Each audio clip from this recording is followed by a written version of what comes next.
All right, everyone, welcome to Q the Convo. I am your host, The Endorsement, and today we welcome businessman extraordinaire and huge fan of the show.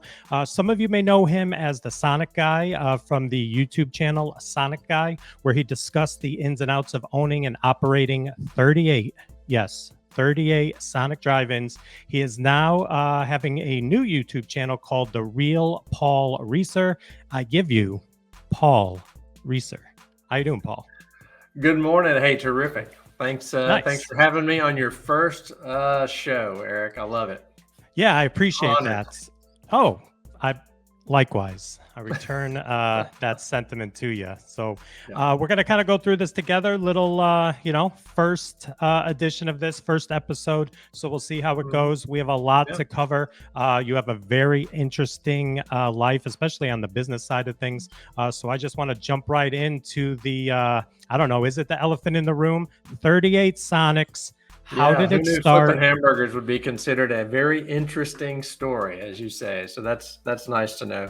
Yeah, I mean, I love it, especially 38, like the number. Okay, so like people out there, I own a Sonic, I own a Subway, I own this, I own that. Okay, all right, cool. I appreciate that. I respect the hustle. You start getting into this double digits, and you and your business partners owning 38.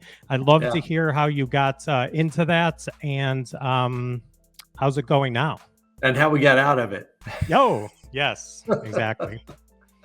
38 Sonics. It was a long journey, but real quick story. So my dad got into it first. We were that family. My dad is a very poor guy. So he was poor, number 7 of 8 kids, born on the couch, literally lived 1-bedroom house.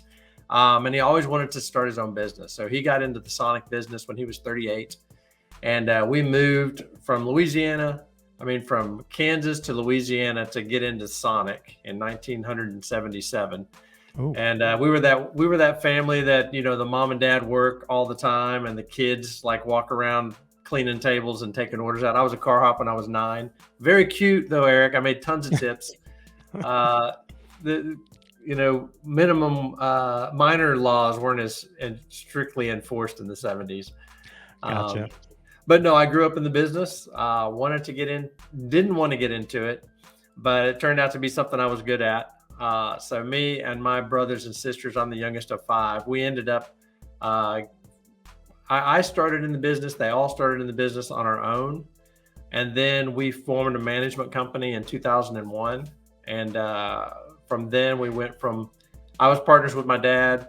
We had 13 drive-ins. From then we went from 13 to 38 over the next 10 years. When we partnered up. So partnering was a good thing. Definitely. So with you giving those dates, are you talking another 20 or so in 15 years? If my math is correct. We jumped pretty quick. So we had 13 stores. Yeah, however many that it was. 13, 38 minus 13, give 25. And take, because we bought some, sold some, opened some, closed some. So, but we ended up with 38. So that's interesting. You ended up with 38. Now I know the story, and you made a nice video on it, about it on your channel. What's up with those 38 right now, Paul? Yeah, we turned 38 into 0, which was a wonderful, actually. After 45 years in the business, we planned an exit about 15 years ago. We're like, should something happen to one of us, what is they call it the big bus plan? If one of us gets hit by a big bus, what happens to the business? So we started working on a strategy for to turn it into a business that we could either, our kids could take over. They didn't want to do that.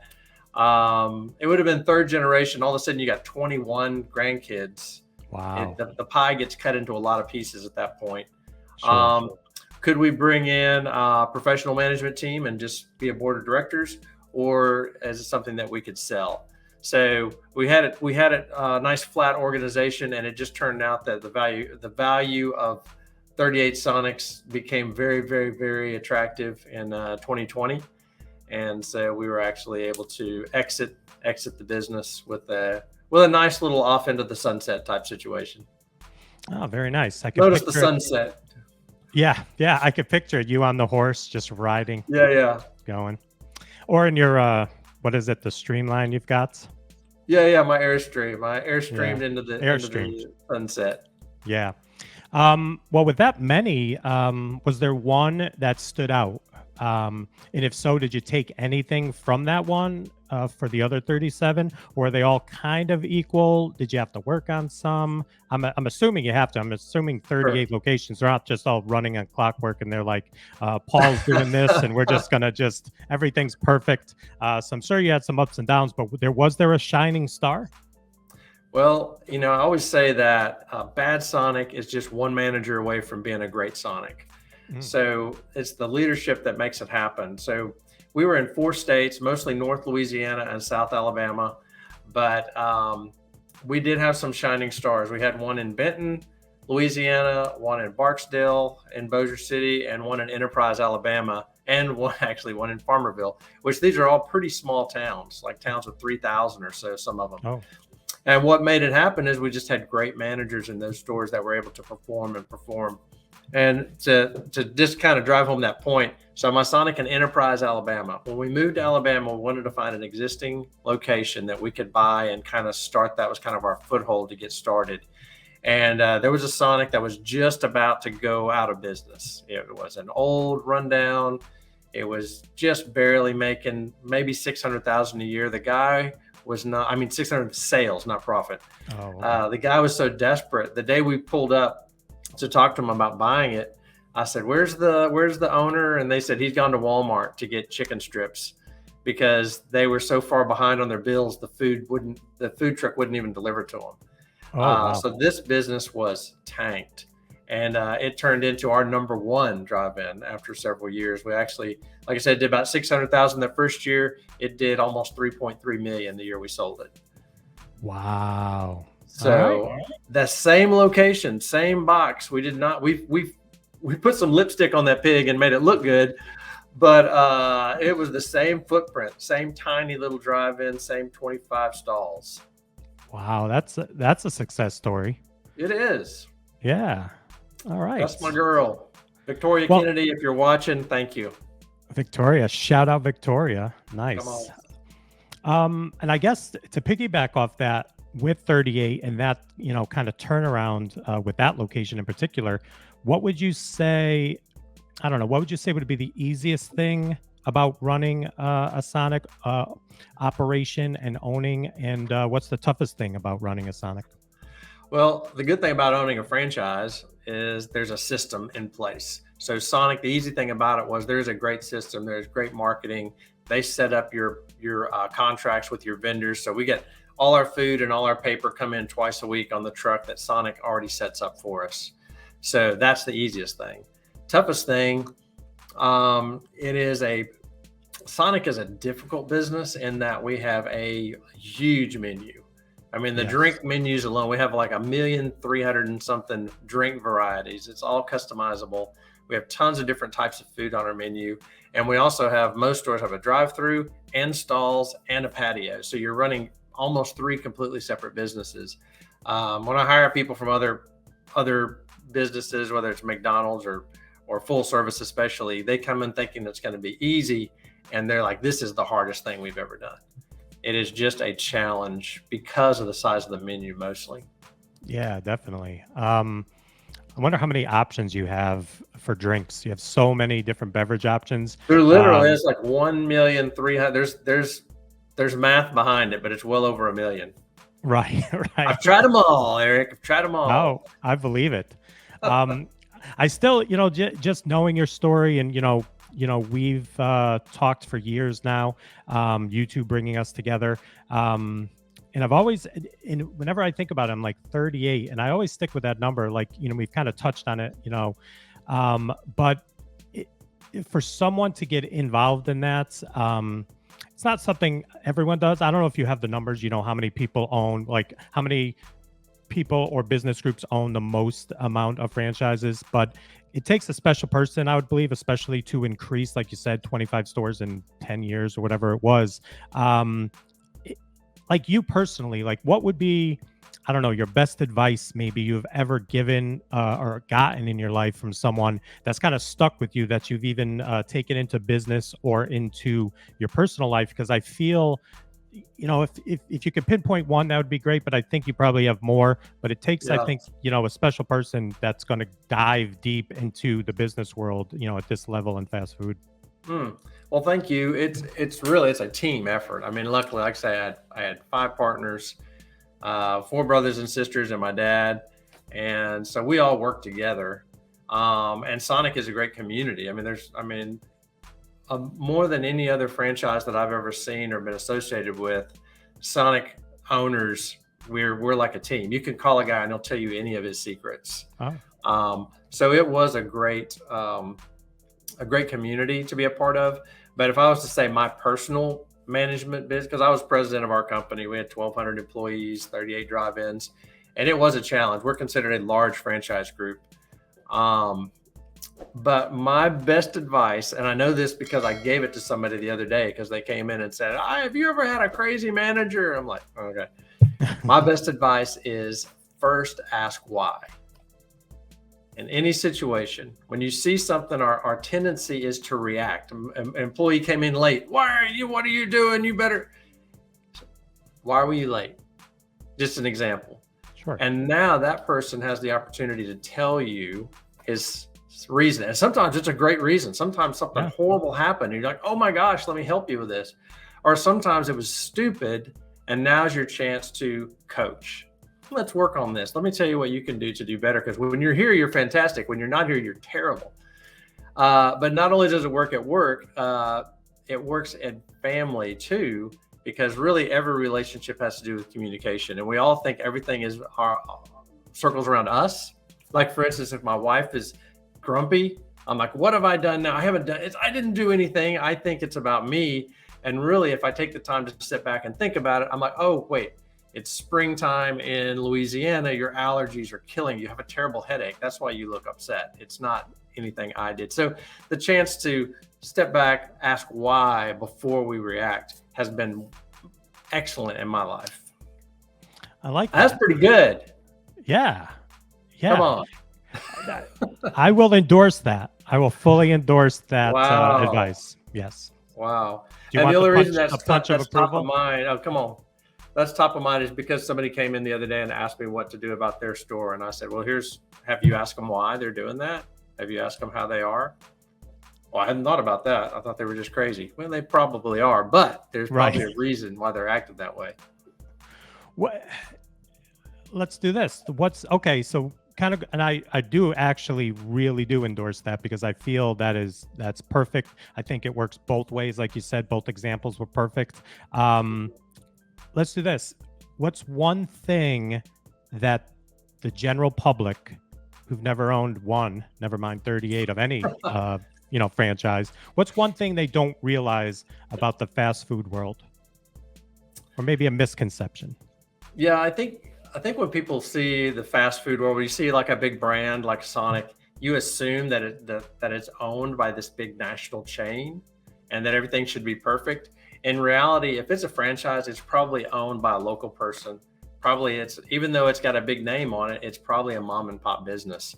And they're probably doing everything they can and they're not making very much money. People think there's so much profit in it, and there's really not a lot of profit in fast food. So I think that's the biggest conception is this big company, they're making a killing. It's your local mom and pop, and they're just trying to make a living. You ever watch Seinfeld? I watch a lot of Seinfeld. Yeah. That just reminded me of one of my. I have no idea where you're going to go with this. If it's a big salad or a soup. Nope. It's maybe slightly obscure, but it was an episode where Kramer took Jerry's sneakers to the shoe fix it, but it was called Mom and Pop's, and then he noticed up in the rafters some wiring issues that they've never checked in 50 years because they've been in business. So he's like, you should have that checked. It ended up shutting them down. So at the end, Kramer's like, I went by there and they were shut down. They left town with your sneakers. So Jerry says, so Mom and Pop weren't even a mom and pop. So That's Yeah. where I was going with that. That's one of my favorite lines. Well, this is a perfect little segue into the question that you and I have talked, off camera on. Mm. And I know I've mentioned this in my videos, so I'm going to ask the question to the man right now. Oh my. Usually when you call me, there's a problem. Yeah, not all the time. Not That's all true. the time. Sometimes. We've talked about it. I've, doing this 9 years, I have some websites. I have some connections with owners and franchise general managers and such where I can get some information early, things of that nature. But just in general, when you see something on social media that a new product's coming out and the date and it's out there, it's out there without even my background information sometimes that I get. Why is it that I can go into let's just Burger King's top for me for not knowing anything what's going on. I'll just throw it out there. And I get it. The person behind the counter may not be in the know so much, but I've talked to managers. I've talked to general managers the day of drops of national, that they call them national launches. Why is it that sometimes they didn't look at the email, the posters aren't up, the POS system's not updated, and some know, but they don't know the date. Others don't know what you're even talking about. So I need to kind of hear maybe from your point of view, and can you shed any light on why sometimes they just don't know what you're talking about when it's out there, the information's out there? Yeah, no, I know this is one of your biggest gripes, Eric. You've mentioned this several times in the years. I went there and they don't even know what I'm talking about, because you got to get your video out. So you're there on the day it drops.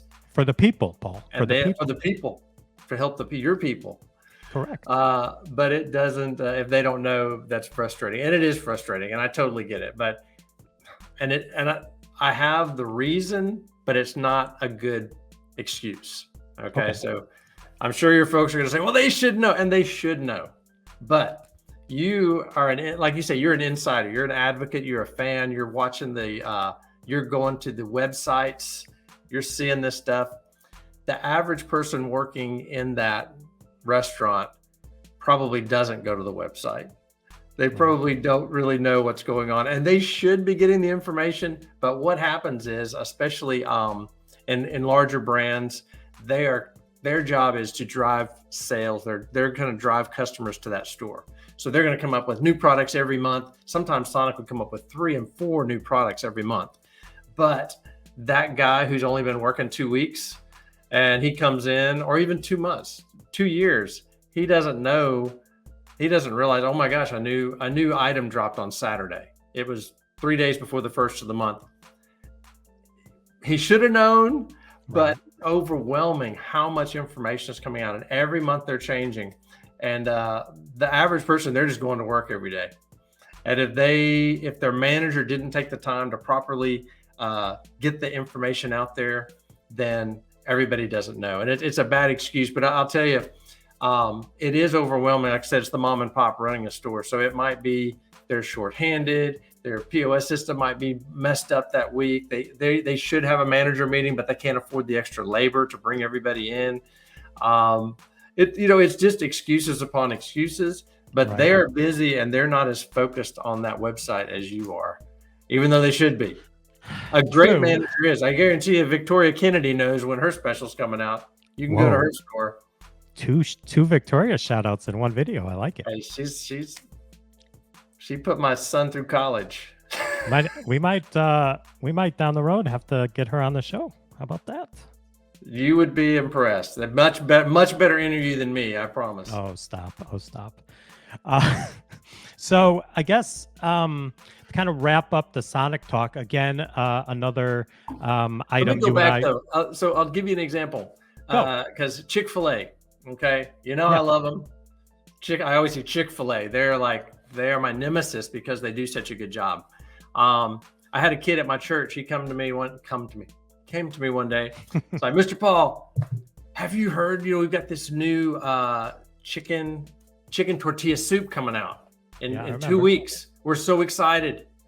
And I'm like, you're 16, you work at the counter, this is happening in 2 weeks. Oh yeah, we've already done our training, we've seen the videos, it's going to be awesome. That blows my mind, right? They're doing a great job. There's a reason ChickfilA average unit volume is 3 times, their average unit volume is over 10 million a year, something like that. but they only have one new item every 5 years, where we'll have 3 new items every month. It Right. just gets to be overwhelmed. So there's a lot to be said for simplicity in menus, and great management like Chick-fil-A has. Yeah, and you brought up Chick-fil-A. Before I go on to my final Sonic topic, shout out the real Paul Reiser, his YouTube channel. One of the videos that sticks out to me, and I think we even had a nice lengthy phone call about this, was what was the title of that video? Why not? Five reasons I would never buy a Chick-fil-A. Which is so funny, and a little teaser right there to go check out that video, because the way he words that title and how you just heard him rave about Chick-fil-A, it definitely is. It's a very interesting video. I definitely Well, thank you very advise much. people to check When out. I sold my business, people are like, "Well, why don't you just go buy a bunch of Chick-fil-A's now?" And I'm like, Oh, "I'll make a video. I'll explain why." love it. Because they are remarkable. But I would never own one. And if you want to know why, check out that Check video. out the video. The real Paul Reiser. Yeah. Let me tell you. So, well, you just brought that up. I'm going to save that last topic because I wanted to ask you this. Do you miss, because you just brought up the new channel, which is the new Paul Reiser. Right. Do you miss being the Sonic guy? I mean, that's how people from my channel know you. You pop up in the comments of a lot of reviews. You made your name on YouTube as the Sonic guy, behind the scenes, Right. opinions and how it's run. But also you showed up in a lot of people's videos, which I think a lot of people appreciated. And I know my people appreciated it. You lit up the comments. Also, Kathy, 2 Cent Chick, shout out. Shout out to Kathy, 2 cents. Yeah, 2 cents. So do you miss being the Sonic guy? Those videos were a lot of fun to make. And if I could, make a living at Sonic just making the videos, that would be a great career. I do miss that, making those. I miss that because that was fun. Because what I would do is every month when a new item would come out, I would invite a local business person on, and we'd try the new thing and we'd talk about it. Right. But the video initially started, that channel was, I was going inside the Sonic and I was talking about how we run the business. And I wanted to use that to show all my Sonics how I want them to do it. The problem is Sonic Corporate did not love that. They were like, "What are you doing? You can't go in the Sonic and walk around." That was my next question. I ask you how Sonic felt about that. Yeah, well, it's very interesting. It kind of around the sides. Like, I never got an actual official response from Sonic Corporate, but I have a lot of friends at Sonic that work at Sonic Corporate, and they were like, "Oh, you're making people very nervous." Because you're technically not supposed to take a camera in a Sonic. I don't know that I read that page in my 700-page contract franchise agreement, but they said, "Paul, probably it would be fine with you because you've been a franchisee forever and we like what you're saying, but we don't want to just let everybody run around with it. Every kid with an iPhone to be making a video in the Sonic is not a good idea." So we kind of came to the point where if it can be local marketing, if we can construe it as local marketing, then you can make all the videos you want. So that's when I went outside the store and I just started talking about the food. And I still tried to give, my best marketing advice. This is how I market. And I went to showed how I partnered with the local driving school, and I would give them a certificate. So after they got their driver's license, their first trip would be to Sonic to get a shake, Oh, so nice. I would put in little tips like that. But I had to get outside of the Sonic. After about the 5th video, I never went back inside a Sonic. And what's And funny, I do miss it. I do miss it. That was fun. But yeah, I changed now to go to every type of, but now I can go to anybody's business, which is fun. True. Yeah, which opens up a lot more for you. And definitely shout out his channel, rebranded the real Paul Reiser. The editing on there, I've said this to him. I enjoyed his Sonic guy videos, but now with his rebranded channel, kind of teaching you so much about business, but with the editing, and it's just like it makes you a part of the video. It's not just like some videos out there that just kind of give you the information. It's a fun channel.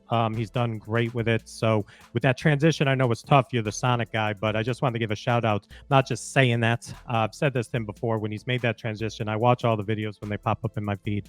I've been subscribed forever. So definitely check out his channel. All that, the links will be down below to that. But well, thank you. And being retired as I am, I'm in this weird state of enjoying like traveling, and yeah, I'm doing a lot of fun stuff. I'm doing a lot of stuff with my church. I've built some houses. I'm tasting a lot of things. So I'm slow building with my with my new videos. So if you're folks watching, I know you have a large following. So if they would like to hear anything that a video you'd like me to make, or advice you would like me to give, then please, put that in the comments as well. And I'll either answer them in the comments or make a video about it. That would be awesome. Oh, heck yeah. So my final Sonic topic here, and we'll kind of wrap up episode 1 of Q the Convo. And again, we've talked about this off camera too. Why is it that I've been to 30 to 40 different Sonics and I've never seen someone bring me my food on roller skates? That's another topic we bring up every time we talk. Because you've never been to one of my Sonics, Eric. Oh, okay. No, and we have a tough time with it too. So let me just try to real quickly tell you the thing about Sonic is when you think about it, it's an iconic brand. It started in the 50s, and you think of skating, car hops. Sonic has a lot of things that they require you to do, but they don't require you to skate. But they highly recommend it. So when I have skaters on lot, it is a great feeling. It makes people feel like they're entertained. Their order comes quicker. They enjoy it. Like car hops that skate get big tips. The problem is it is hard to convince somebody to skate. There's not a lot of especially if they don't skate. Especially if they don't skate. When I was a kid, we went to the skating rink sometimes on the weekends. Kids now don't as much go to the skating rink. So there's not that many people that actually skate that you can hire to come do it. A lot of people do, and they're excellent at it. Actually made my second video I ever made was about one of my skating car hops because Sonic, they encourage it so much that they actually do a competition every year where they get the best skating car hops in the world. You make a video, you send it in, and out of all these videos, they narrow it down and they take them to convention. Anyway, I've had several skaters go to the convention. I've had several of them win medals, and one of them actually won the gold medal, best skating car hop in the world. So I made a video about it. So you can see, if you want to see a skating car hop, Eric, you can go watch that video because you probably won't see one. It doesn't surprise me you haven't seen one at your car, because think about this poor person. If they don't know how to skate, I'm trying to convince them to skate. And they're taking like these 4 44-ounce drinks and a bunch of extra long conies out to a car. And they don't want people to see them fall down, because they do fall down. And I don't necessarily want to pay. I paid for a lot of dry cleaning when they dumped the drinks into the car. Paid for a few scratched paint jobs. But skating is the dream, but it's the exception rather than the norm. You know what comes to mind always? And I thought I read something that it was a Sonic in the movie, but a Vacation, Chevy Chase Vacation, when they pulled into the ball and they put it, but it was on the glass and the glass broke. So it wasn't like her fault. But was that Sonic in the movie? That was a Sonic, yeah. She skated out and put the tray on the window, and the window crashed. Yep. Yeah. Yep. That's never happened. Yeah. I think they make, and you can even tell when I watch it back. I've watched that movie 100 times. Like I always look, and you could tell how thin it is. Like you could just. Oh, I mean, it never happened to me. Never happened to me. It never happened to my car hops. Good. But I've had a few of them fall down and bruise their egos for sure. Right. All right. So let's kind of wrap this up with a couple of food related questions. I believe Louisiana Monroe, college Paul Reiser at Louisiana Monroe. What was your go-to college food? ULM back in the late 80s, early 90s. So my favorite food, absolutely Taco Bell. Went to Taco Bell because in 1992, there was a 49, 59, 69-cent menus. So I could get a bean burrito and a cup of water for 59 cents. And that was the only way I survived college, actually. Oh, and on Thursdays, I would go to Griff's. Griff's Hamburgers. They had 25-cent hamburgers on Thursdays. Is that a local place? Or is You that know, like a it's a chain down there? small franchise. It's a regional franchise. Oh man, if you ever see a Griff's though, good little hamburgers, fried mushrooms. But I could only afford the 25-cent burgers. I couldn't afford the fried mushrooms unless I was on a date, with my wife. Then I'd splurge. Are they still around, Griff's? They are. Mm-hmm. Oh, okay. Yeah. So in general, so that was college, Paul. What's today? We're sitting here. You have one thing you could eat. What is your favorite food? What's your go-to food? Oh man. So my favorite food, not necessarily my go-to food, but I go to it when I'm on a date with my lovely wife of 34 years. Sure. We will go and get, my favorite is Italian food. Okay. And my favorite particular Italian food is chicken Parmesan. A local place here, it's called L'Italianos. It's about 100 years old. It's the place where you definitely see the Godfather sitting in the corner. It's a dark candlelit and oh, nice. Anyway, so yeah, that's the thing. And the second I got to throw in second is Thai food. Sure. I love spicy Thai food. Oh, so what's your heat tolerance? If you were ever on the hot ones eating the hot chicken wings, would you survive? I'm wondering how high I could go on that thing. I think they sell the whole package, so you should try it one day. That'd be a fun. I think I could, got a little Louisiana Cajun cooking in. Yeah, I could go pretty high. Oh, nice. Make your connections with hot ones and get me on there, Eric, and see what happens. Oh, my connections. Okay, I got you. But I'll make a call. We'll see if we can get you on hot ones. Thank you very much. Yeah. I'll have my people call his people, and since I don't have people, I'll do it. Yeah, and then have his people call my. Oh, I don't have people anymore either. I used to have people. That's the thing I miss about being the Sonic guy. I got no people. Right. Well, let's do this. So that we've mentioned the new channel a while. So, kind of give people an idea what to expect, to go over. Like I said in the description, the real Paul Reiser will be down at the bottom of this video. So what do you got going over there now that the Sonic guy has been retired? What are you focusing on over there? Well, those old Sonic videos are all still up. So if you ever want to see the inside of a Sonic, you can go to my first couple of videos. It's pretty cool. Nice.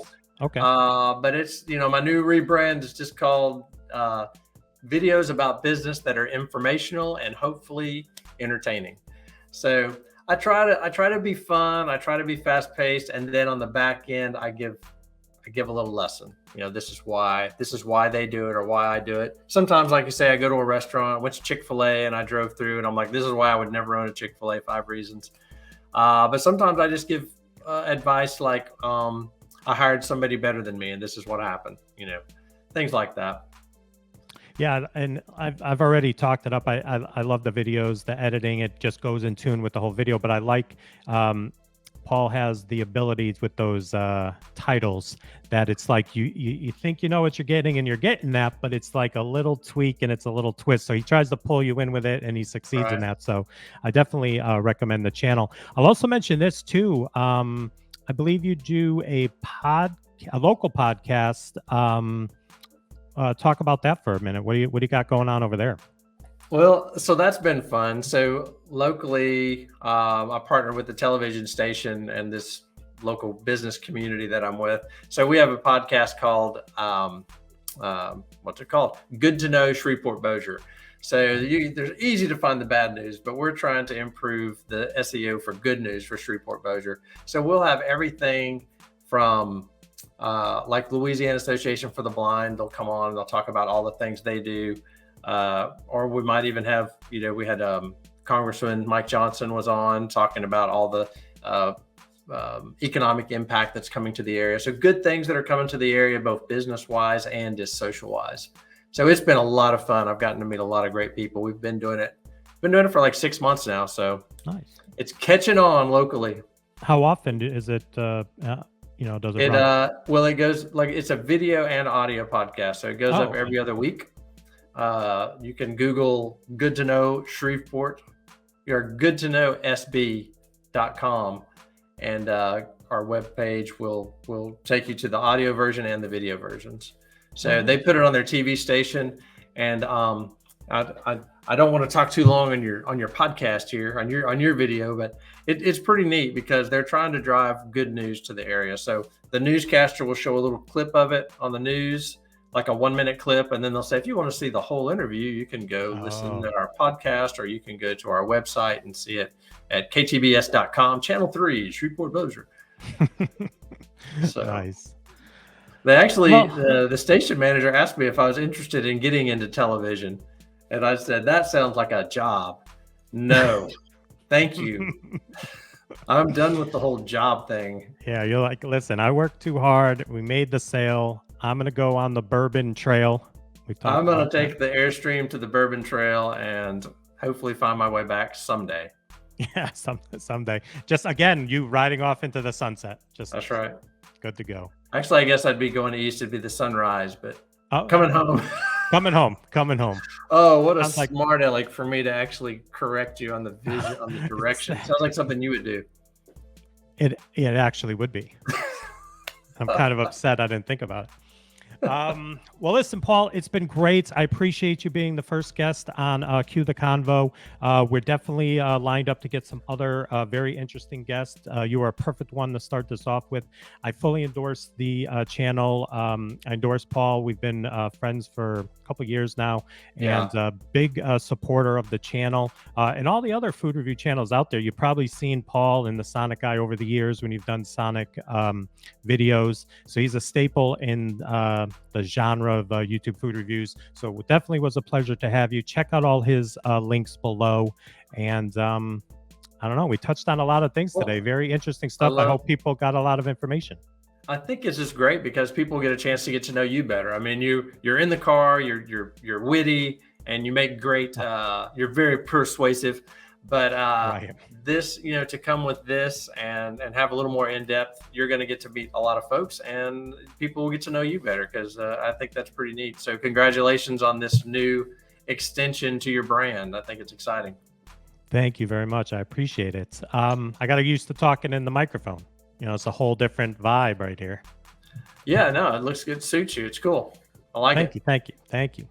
All right, so there you go. Episode 1 is in the books. Again, Paul Reiser, thank you very much. And everyone, stay tuned for some more interviews. And definitely, as you know, the reviews will continue. And we'll see you soon with some more videos. Bye. Goodbye.